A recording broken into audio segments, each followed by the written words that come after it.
오소서 성령님. 다시 한번 할게요. 오소서 성령님.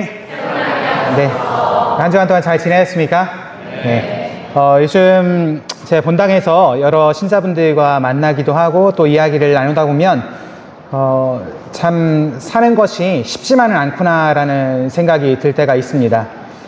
끝이 보이지 않는 아주 어려운 환경에 처해져서 희망을 잃어가는 사람들도 있고 또 갑작스러운 병고 때문에 고통스러워 하시는 분들도 계시고 또 관계의 어려움 속에서 외로움과 또 상처로 고통을 받는 분들도 우리 본당에 또는 주변에 참 많다라는 생각이 듭니다. 이런 고통 속에서 종종 하느님께서 정말 나의 기도를 들어주시는 것이 맞을까? 또는 내가 가지고 있는 이 믿음이 정말 의미가 있는 것일까? 라는 이 의심에 빠지곤 하는 것이 우리들의 모습이기도 합니다.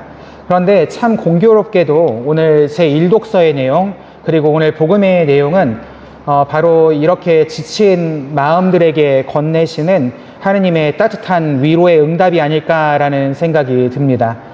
오늘 제 1독서의 내용을 보면 우리는 아브라함의 놀라운 모습을 발견하게 됩니다. 소돔과 고모라의 죄악이 하늘에까지 이르죠. 그리고 하느님께서는 그들을 벌하기로 결정을 하십니다. 이때 아브라함이 하느님 앞에 나아갑니다. 그는 마치 시장에서 물건값을 흥정하듯이 의인 50명에서 시작해서 45명, 40명, 30명, 20명, 그리고 마지막 10명에 이르기까지 숫자를 깎아내립니다. 언뜻 보면 이 전능하신 하느님 앞에서 먼지와 재에 지나지 않는 한낱 인간이 너무나도 무례하고 대담해 보이기까지 합니다. 하느님의 결정을 바꾸려고 드는 아브라함의 모습이죠. 만약 제가 하느님이었다면 아브라함이 이렇게 왔을 때 저는 이렇게 얘기했을 것 같습니다. 내가 이미 다 보고 이미 판단을 다 한 건데 네가 무엇인데 내 결정에 토를 다는 거야? 너 저리 가! 이렇게 쫓아냈을 것 같아요. 그런데 여기서 우리가 주목해야 할 점은 아브라함이 가지고 있었던 어떤 흥정의 기술을 주목하는 것이 아닙니다.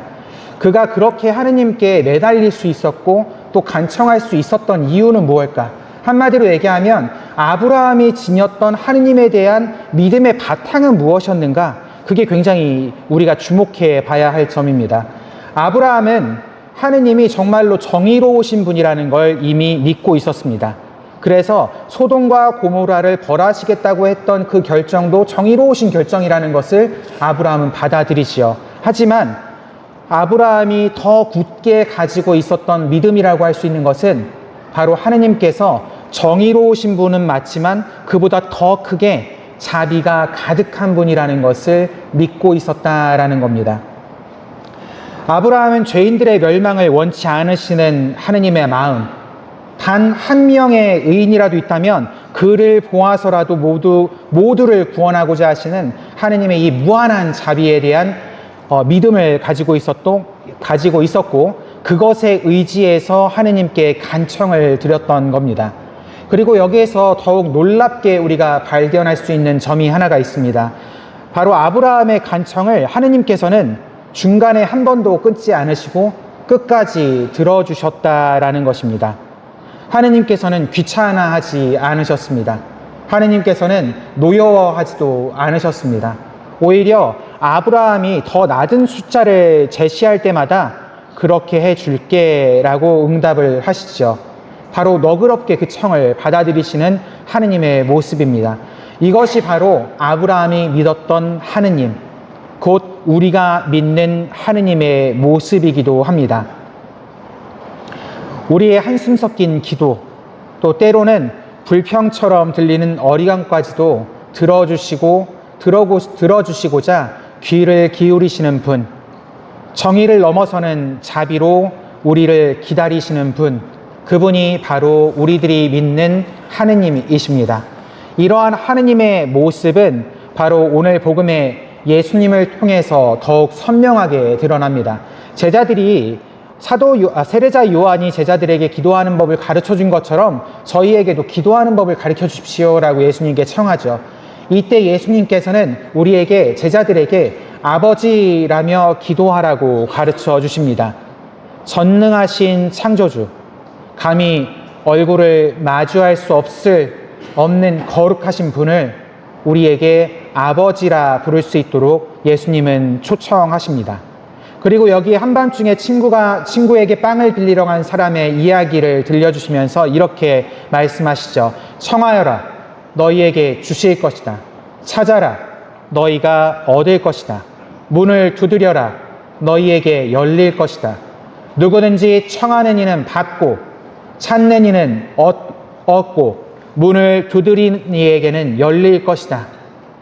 이 말씀은 마치 끈질기게 조르면 마지못해 들어주실 것이라는 뜻처럼 들릴 수 있습니다. 하지만 이 비유의 핵심은 거기에 있지 않습니다. 이 비유의 핵심은 귀찮게 하는 친구의 끈기가 아니라 하물며 악한 사람이라도 자기 자녀에게 좋은 것을 줄 알거든 하늘에 계신 우리 아버지께서야 당신께 청하는 자녀에게 얼마나 더 좋은 것을 주시겠느냐라는 내용이 그 핵심입니다.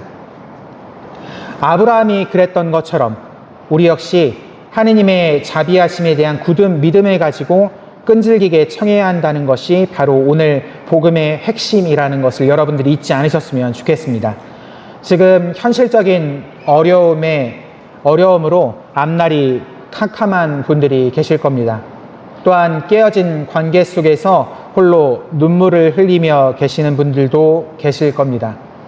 그렇다면 오늘 아브라함처럼 또 예수님께서 가르쳐 주신 대로 하느님 아버지의 문을 두드리셨으면 좋겠습니다. 때로는 우리의 기도가 당장 응답되지 않는 것처럼 느껴질 수 있습니다. 아브라함도 소돔에서 의인 10명을 찾지 못했습니다. 하지만 하느님께서는 그의 기도를 들으시고 롯의 가족을 구원하십니다. 우리의 기도도 마찬가지라는 것을 잊지 않았으면 좋겠습니다. 우리가 원하는 방식, 또 우리가 원하는 시간에 정확히 이루어지지 않을 수도 있습니다. 하지만 하느님께서는 우리의 기도를 통해 우리에게 가장 좋은 것, 바로 성령을 우리에게 보내주십니다. 성령께서는 우리에게 어떤 상황에서도 희망을 잃지 않는 용기를 주실 것이고 모든 것을 이겨낼 수 있는 힘과 평화를 건네주실 것입니다. 그러니 포기하지 않으셨으면 좋겠습니다. 여러분들의 믿음, 그리고 저의 믿음은 결코 헛되지 않습니다.